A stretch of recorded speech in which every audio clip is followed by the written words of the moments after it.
This is All India Radio.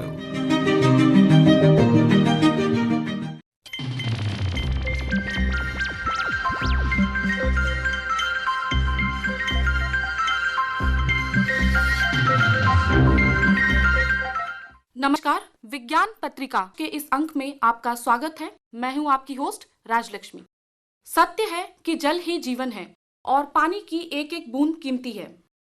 जल के बिना जीवन की कल्पना भी नहीं की जा सकती। अगर जल ना होता तो सृष्टि का निर्माण भी संभव नहीं होता। जल का महत्व इस बात से भी समझा जा सकता है कि दुनिया की बड़ी बड़ी सभ्यताएं हमारी नदियों के किनारे ही विकसित हुई हैं।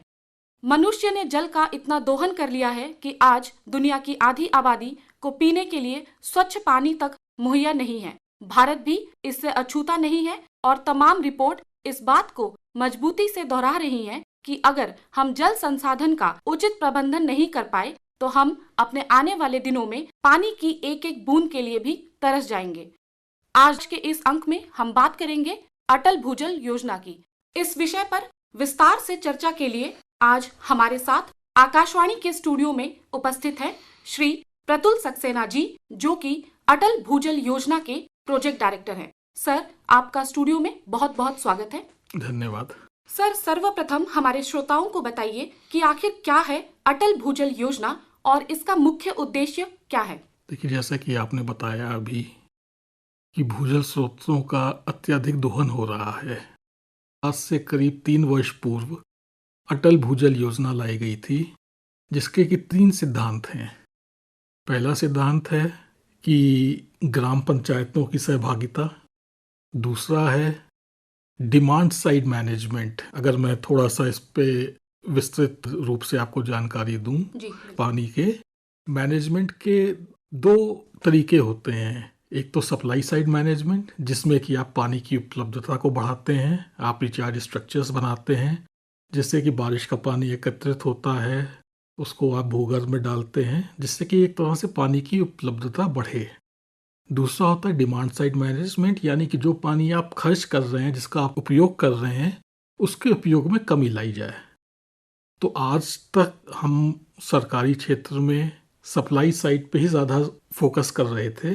डिमांड साइड में हालांकि मैं ये नहीं कहूँगा कि इस पर कोई कार्य नहीं हुआ है, लेकिन इस योजना के तहत हम इस पे एक फोकस दे रहे हैं। और तीसरा इसका जो सिद्धांत है कि सरकार की बहुत सारी स्कीमें हैं, उनको एक प्लेटफॉर्म पे लाके कन्वर्ज करना, जिससे कि भूजल के क्षेत्र में सारी योजनाएं एक साथ आएं और उस ग्राम पंचायत की कायापलट कर सकें। सर, भारत एक बहुत ही विविधतापूर्ण देश है जिसमें कई राज्य हैं और हर राज्य में भूजल की अलग प्रकार की समस्याएं हैं। तो किस प्रकार से हर एक राज्य में अलग तरीके से इस योजना का प्रबंधन, वितरण और इससे जल को संरक्षित किया जा रहा है? हमारे पास इस योजना में 7 राज्य हैं, जिनके के नाम है गुजरात, हरियाणा, कर्नाटक, मध्य प्रदेश, महाराष्ट्र, राजस्थान और उत्तर प्रदेश। इन सब की भौगोलिक और भूगर्भीय व्यवस्था अलग अलग है, लेकिन इनमें से एक चीज़ जो 7 राज्यों में समान है, वो है हमारा समुदाय को जोड़ना। आप अगर देखें तो एक टॉप डाउन अप्रोच, यानी कि दिल्ली में बैठ के या राज्य सरकारों की जो कैपिटल से उसमें बैठ के आप लोकल लेवल की समस्याओं का समाधान नहीं दे सकते हैं। इसके लिए ग्राम पंचायत के लेवल के आदमियों को ही आगे आना पड़ेगा जी। तो इसके लिए इस योजना में एक वाटर सिक्योरिटी प्लान तैयार किया जाता है, यानी कि एक जल सुरक्षा योजना। बहुत आसान तरीके से बताएं तो जितना पानी उस ग्राम पंचायत में है, जितना उसका उपयोग कर रहे हैं, उसकी बेसिस पे एक मूल्यांकन किया जाता है वाटर बजट की, कि आप ज़्यादा पानी का उपयोग कर रहे हैं जितना आपके पास है, या उससे कम कर रहे हैं। अधिकतर ग्राम पंचायतों में ज़्यादा पानी का उपयोग हो रहा है। तो जो गैप है बिटवीन अवेलेबिलिटी एंड यूज़, उसको कम करने के लिए कौन कौन से तरीके ग्राम पंचायत जो हैं वो अपना सकती हैं। इसके लिए ग्राम पंचायत की मंजूरी इन प्लान के क्रियान्वयन में, इनको बनाने के लिए बहुत ज़रूरी है। और जो भी आप प्लान कभी बनाते हैं तो उसके लिए आपको आंकड़ों की ज़रूरत होती है। तो इस योजना के तहत हम भूगर्भ से संबंधित, वर्षा से संबंधित, भूजल की गुणवत्ता से संबंधित, इनको मापने के लिए जो भी इक्विपमेंट है, जो भी यंत्र हैं, वो हम ग्राम पंचायतों को मुहैया कराते हैं और उन आंकड़ों की बेसिस पे ग्राम पंचायत अपना एक जल सुरक्षा योजना या वाटर सिक्योरिटी प्लान तैयार करती हैं। जो भी उपाय उस जल सुरक्षा योजना में ग्राम पंचायत द्वारा अनुमोदित किए जाते हैं, उनका क्रियान्वयन जो है वो राज्य या केंद्र सरकारों की विभिन्न योजनाएं हैं उनके माध्यम से किया जाता है। और इन सब कार्यों को करने के लिए राज्य सरकारों को एक प्रोत्साहन राशि दी जाती है, जिसका कि उपयोग वो उचित प्रबंधन है जल का उसके लिए कर सकते हैं। आपने अभी बात की कि जल स्तर घटने को ही हम भूजल की मेजर समस्या बोलते हैं इंडिया में, या इसमें और भी जो सॉइल इरोजन या जो डिफॉरेस्टेशन, इन सब का भी प्रभाव पड़ रहा है भूजल के स्तर को खतरे के निशान से नीचे जाने में। और आप लोग इसको किस प्रकार से इसको एस्टिमेट करते हैं कि इन राज्यों में या इन क्षेत्रों में भूजल की समस्या बहुत ज्यादा हो गई है और इसकी उपलब्धता जो है अब संकट की श्रेणी में आ चुकी है? देखिए, इसके लिए जल शक्ति मंत्रालय के जो department of water resources, river development and Ganga rejuvenation है, उसमें एक ऑर्गेनाइजेशन इसका नाम है केंद्रीय भूमि जल बोर्ड। वो हर साल ये आंकड़े करता है राज्य स्तर पे, जिसमें कि हर राज्य के हर ब्लॉक से हम डिस्ट्रिक्ट पे आते हैं, डिस्ट्रिक्ट से राज्य में आते हैं, कितने पानी की उपलब्धता है और कितना पानी हम निकाल रहे हैं। इसकी बेसिस पे हर ब्लॉक या हर तहसील तालुक को विभिन्न श्रेणियों में बांटा जाता है, जिसमें एक सेफ है, एक सेमी क्रिटिकल है, क्रिटिकल है और एक ओवर एक्सप्लॉयटेड है। आसान शब्दों में कहूँ तो ओवर एक्सप्लॉयटेड का मतलब वो है कि जितना पानी आपको मिल रहा है उससे ज़्यादा निकाल रहे हैं आप। सेफ का मतलब ये है कि जितना पानी आपके पास है उसका आप 70% पानी निकाल रहे हैं। तो जो भी इकाइयाँ जो हैं वो अति दोहित हैं, यानी कि ओवर एक्सप्लॉयटेड हैं, उन पे हम ज़्यादा कॉन्सेंट्रेट करते हैं।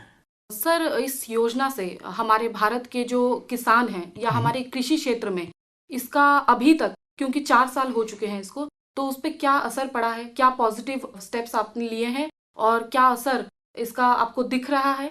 और दूसरा कि इसके लिए जो हमारे राज्य हैं, जिन 7 राज्यों का आपने नाम लिया, उन पे वित्तीय प्रबंधन कैसे किया जा रहा है? उनको किस प्रकार से केंद्र सरकार या राज्य सरकार या हमारी विश्व की कोई एजेंसी है जो उनकी मदद कर रही है, जिससे कि उन राज्यों पर बोझ कम पड़े? इसमें वित्तीय सहायता भारत सरकार और वर्ल्ड बैंक की तरफ से है। करीब 6,000 करोड़ रुपए की योजना है, जिसमें 3,000 भारत सरकार के हैं, 3,000 वर्ल्ड बैंक के हैं। राज्यों पे कोई वित्तीय भार नहीं है, क्योंकि ये पूरा का पूरा पैसा जो है ग्रांट्स इन एड की तरह जा रहा है जी। तो राज्यों पे कोई भार नहीं है इसका।